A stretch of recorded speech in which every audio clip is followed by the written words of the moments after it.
ಈಗ ತುಂಬಾ ದಪ್ಪ ಇರೋರಿಗೆ ಬ್ಯಾರಿಟ್ರಿಕ್ ಸರ್ಜರಿ ಕೆಲವರಿಗೆ ಬೇಕೇ ಬೇಕಾಗುತ್ತೆ. ಸೊ ಅವರಲ್ಲಿ ಸಾಧಾರಣ ಒಂದು ಪ್ರಾಬ್ಲಮ್ ಏನಂದ್ರೆ ಇದು ಬ್ಯಾರಿಟ್ರಿಕ್ ಸರ್ಜರಿ ತುಂಬಾ ಕಾಸ್ಟ್ಲಿ ಸರ್ಜರಿ ಅಂತ. ಸೊ ಸಾಧಾರಣ ಏನಾಗ್ತಂದ್ರೆ ಈ ಮಿತ್ ನಾನು ಬ್ರೇಕ್ ಮಾಡ್ಬೇಕಂತ ಇಷ್ಟಪಡ್ತೀನಿ. ಯಾಕಂದ್ರೆ ಇದ್ರ ರಿಸಲ್ಟ್ಸ್ ಲಾಂಗ್ ಲಾಸ್ಟಿಂಗ್ ಇದೆ, ಹಾಗೂ ತುಂಬಾ ಜನಕ್ಕೆ ಇದ್ರ ಅರಿವಿಲ್ಲ ಇದು ಇನ್ಶೂರೆನ್ಸ್ ಅಲ್ಲಿ ಕವರ್ ಆಗುತ್ತೆ ಅಂತ ಹೇಳಿ. ಸೊ ಈಗ ಬ್ಯಾರಿಟ್ರಿಕ್ ಸರ್ಜರಿ ಇನ್ಶೂರೆನ್ಸ್ ಅಲ್ಲಿ ಕವರ್ ಆಗುತ್ತೆ. ಈ ಬ್ಯಾರಿಟ್ರಿಕ್ ಸರ್ಜರಿ ಅನ್ನೋದು ಬರೀ ವೆಯ್ಟ್ ಲಾಸ್ ಮಾತ್ರ ಮಾಡಲ್ಲ, ಆ ವೆಯ್ಟ್ ಲಾಸ್ ಜೊತೆಗಿರೋ ಡಯಾಬಿಟಿಸ್ ಕ್ಯೂರ್ ಮಾಡುತ್ತೆ, ಉಸಿರಾಟ ಸಮಸ್ಯೆ ಅಂದ್ರೆ ಸ್ಲೀಪ್ ಅಪ್ನೆ ರಿಸಾಲ್ವ್ ಮಾಡುತ್ತೆ, BP ಕಾಯಿಲೆ ರಿಸಾಲ್ವ್ ಮಾಡುತ್ತೆ, ಮಂಡಿ ನೋವು ಆಸ್ಟಿಯೋಆರ್ಥರೈಟಿಸ್ ಕಡಿಮೆ ಮಾಡುತ್ತೆ.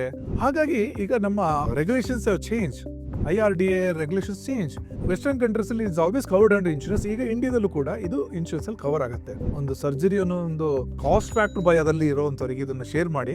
ಈ ಬ್ಯಾರಿಟ್ರಿಕ್ ಸರ್ಜರಿ ತುಂಬಾ ಸೇಫ್ ಸರ್ಜರಿ, ಹಾಗೂ ಇದು ನಾವು ಲ್ಯಾಪ್ರೋಸ್ಕೋಪಿ ಅಥವಾ ರೋಬೋಟಿಕ್ ಮಾಡ್ತೀವಿ. ಹಾಗಾಗಿ ರಿಕವರಿ ತುಂಬಾ ಫಾಸ್ಟ್ ಆಗುತ್ತೆ, ಹಾಗೂ ಸಸ್ಟೈನ್ಡ್ ವೇಟ್ ಲಾಸ್ ಆಗುತ್ತೆ. ನಾನು 204, 197, 190 kg ಇರೋರಿಗೆಲ್ಲ ಮಾಡಿದ್ದೀನಿ. ಇವತ್ತು ಅವ್ರ ಲೈಫ್ ಏಟ್ ಚೇಂಜ್ ಆಗಿದೆ.